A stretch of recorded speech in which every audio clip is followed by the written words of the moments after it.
Hello friends, welcome to pregnancy guide. तो I hope कि आपकी प्रेगनेंसी की जर्नी काफ़ी हेल्दी और स्पेशल चल रही होगी। तो फ्रेंड्स, प्रेगनेंसी के दौरान जब हम ये जानना चाहते हैं कि हमारे गर्भ में जो जो भी मतलब शिशु है वो क्या हो सकता है, तो उस समय हमारे हम बहुत सारे सिम्टम्स को नोटिस करना शुरू करते हैं कि जब बेबी बॉय होता है तो क्या सिम्टम होता है और गर्ल होती है तो क्या सिम्टम होते हैं। तो फ्रेंड्स, वैसे तो हर हर गर्भवती महिला के लक्षण जो होते हैं वो अलग अलग होते हैं, लेकिन जो हमारी एक्सपीरियंस महिलाएं होती थी पहले, जो बुज़ुर्ग महिलाएं होती थी, वो भी लक्षणों के आधार पर पता लगाती थी कि क्या होगा, क्योंकि उनके ज़माने में कोई टेस्ट नहीं हुआ करते थे और कोई टेस्ट भी नहीं हुआ करते थे, और ना ही ये आज के ज़माने में भी ये पता करना, लिंग पता करना, ये लीगल नहीं है और पता करना भी नहीं चाहिए। लेकिन फिर भी जो एक मदर की क्यूरोसिटी होती है उसको तो कम करना भी ज़रूरी है, क्योंकि बहुत लंबा टाइम होता है 9 मंथ का अपने पेट में एक बेबी को कैरी करना, उसकी केयर करना। और चूँकि जो माँ होती है वो इमोशनली अटैच होती है, तो वो चाहती कि कुछ ऐसे सिम्टम्स उसे पता चले।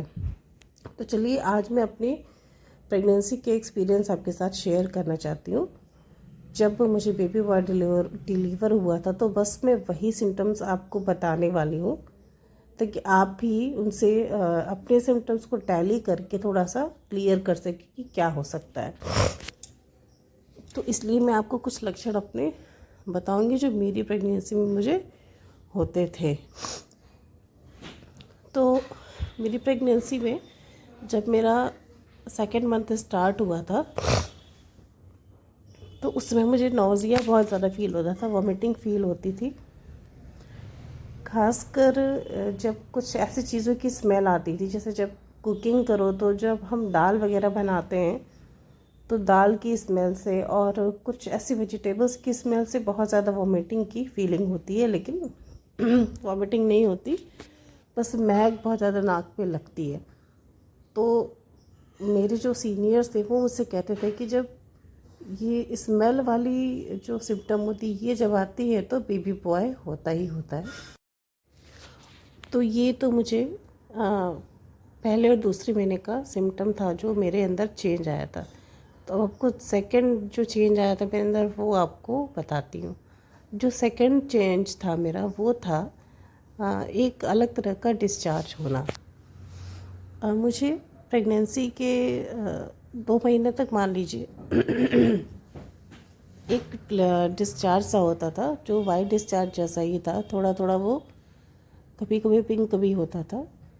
तो वो जो डिस्चार्ज था उसकी फीलिंग मुझे जैसे लगता था कि जब हम पीरियड होने के पहले जो हमें जो फीलिंग होती है बस वैसे ही लगता था, और एक डिस्चार्ज होता था। तो मुझे कभी कभी कन्फ्यूज़न भी होती थी कि कहीं मुझे ब्लीडिंग तो नहीं हो रही है, फिर मेरा पीरियड तो नहीं आ रहा है, बिल्कुल ऐसा महसूस होता था। तो अगर आपको भी ऐसा लगता है कि आपके जो अंदर का जो जो सर्विक्स है वो थोड़ा सा, अगर आपको वहाँ पे भारीपन महसूस होता, पीरियड जैसे फीलिंग आती है, वो साथ में ही कोई डिस्चार्ज होता हो, तो ये प्रेगनेंसी की एक नॉर्मल सिम्टम होता है।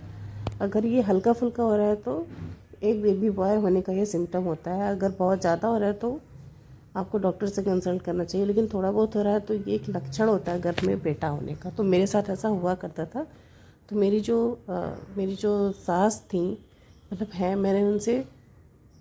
मैंने घबरा के उनसे पूछा भी तो उन्होंने बताया कि वो नॉर्मल है, वो 2-3 महीने के बाद ख़त्म हो जाता है। कुछ लोगों को ये सिम्टम आता है, इसमें घबराने वाली बात नहीं है। और ऐसा कहा जाता है कि जब ये सिम्टम होता है तो महिला को बेटा होता है। तो चलिए, अब मैं आपको बताती हूँ कि तीसरा कौन सा मेरे हेल्थ में चेंज आया था, ये मैं आपको बताती हूँ दोस्तों। तो जो तीसरा सिम्टम था वो था चौथे महीने में जो मुझे शुरू हुआ था। चौथे और उससे पहले तीसरे महीने में मुझे पाल्पिटेशन यानी घबराहट की प्रॉब्लम शुरू हुई थी। मेरा बीपी भी नॉर्मल रहता था, लेकिन मुझे अचानक से मेरी हार्ट बीट बहुत तेज़ हो जाती थी और घबराहट लगती थी। और कुछ भी मतलब नॉर्मल महसूस नहीं होता था।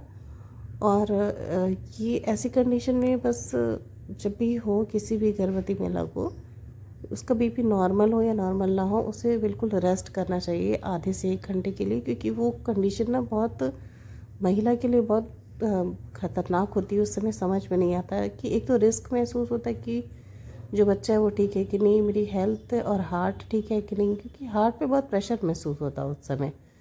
ऐसा फील होता है जैसे बीपी बहुत ज़्यादा बढ़ा हुआ हो या फिर कुछ कार्डियक प्रॉब्लम हो गई। हालांकि ऐसा होता नहीं है, लेकिन हार्मोन्स के बढ़ने की वजह से ये घबराहट वाली प्रॉब्लम आती है। और ये जब बेबी बॉय होता है तो ये प्रॉब्लम ज़्यादा आती है। तो मुझे तीसरे महीने में ये सिम्टम आया था कि घबराहट की समस्या मुझे कभी कभी होती थी। और चौथे महीने में जो चेंज था वो था पेट के ऊपरी हिस्से में बहुत ज़्यादा भारीपन लगना। तो जो चौथा महीना था वहाँ से जो प्रेगनेंसी की असली प्रॉब्लम्स होती वो स्टार्ट हुई थी मेरी। चौथे महीने से लेकर 8वें 9वें महीने तक बहुत ही मतलब बेकार कंडीशन आप कह सकते हैं वो मैंने फेस किया है। मैंने क्या, बहुत सारी महिलाएं फील करती हैं। तो जो मेरा एक्सपीरियंस रहा है, चौथे महीने से स्थिति ख़राब होनी स्टार्ट हो जाती है। चौथा जो महीना था उससे मुझे पीठ के अपर एरिया में बहुत ज़्यादा भारीपन महसूस होता था। और एक्चुअली उस समय जो है बच्चे का वज़न और साइज़ थोड़ा सा इंक्रीज़ होने लगता है और पेट का धीरे धीरे से फूलना शुरू हो जाता है, पेट का साइज़ बढ़ना शुरू हो जाता है। तो मैंने जो फेस किया 4th महीने में, वो ऊपरी भाग में पेट के थोड़ा सा जैसे कुछ भारीपन लगता हो और ऐसा लगता हो कि जैसे जो भी है बस वो वहीं पर है। और खाना खाने पे कुछ भी नीचे ना जाना है, ऐसा लगता है कि बस खाना मेरा वहीं पे रुक गया है। जो भी मैंने खाया, भूख तो अच्छी खासी लगती थी, लेकिन मैं अपना जितनी मेरी भूख होती थी उतना मैं खा नहीं पाती थी और मन भर के खाना नहीं खा पाती थी। थोड़ा सा खाने के बाद पेट बहुत ज़्यादा हैवी और भरा भरा से महसूस होता था। तो ये मेरा 4th मंथ का चेंज और सिम्टम था जो मुझे महसूस होता था। तो अब मैं आपको बताने जा रही हूँ कि 5th मंथ में यानी 5वें महीने में मेरे अंदर कौन सा चेंज आया था, कौन सा नया लक्षण सामने आया था। तो जो 5th मंथ था उसमें तो पेट थोड़ा सा ज़्यादा निकल गया था।